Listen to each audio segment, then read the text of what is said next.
Hi guys, my name's Paul Proctor. I'm one of the two veterinary surgeons that started Petstoreo, and I've been asked, much against my better judgment I suspect, to do a quick Q&A session. First of all, what made me want to become a vet? I've always loved animals.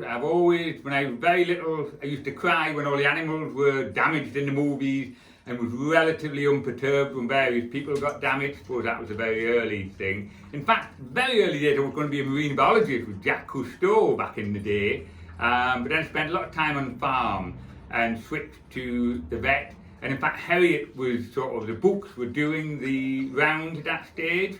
That was unfortunate because it made the profession incredibly hard to get into then, but there was a lot of publicity and material around it there, so that was what made me want to be a vet. One of the things we decided through the years was that the one animal that seemed to get a really bad deal was cats, and hence with my partner Sarah we started off Simply Cats, which is a cat only clinic, even though I still do the horse work and the small animal locum, but that was the genesis and dream idea of doing a cat only clinic. Petstoreo we started up as just a method of putting some of my 30 plus years veterinary experience into a small range of products that we would use every day, that we liked, and that we knew were really good. And these are, despite that, quite hard to find on the market. Most brands are not veterinary driven. That was the main dream to start that. Product very first was the dog nail clippers.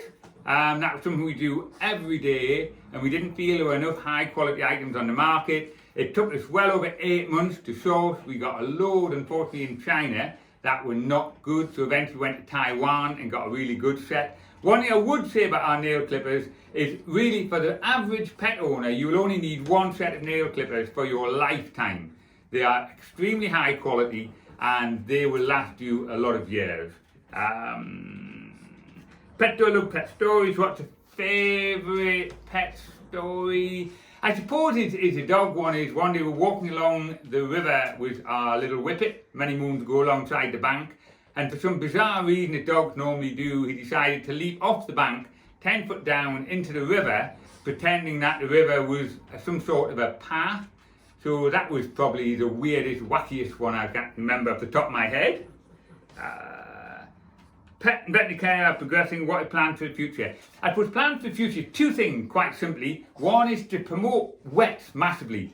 Where everybody with a pet to weigh, examine and look at its teeth once a month. That would be massive. The other one is to get every, especially dog owner, to clean their pet's teeth at least weekly. We'd love to do it daily, but that's a brush of their pet's teeth.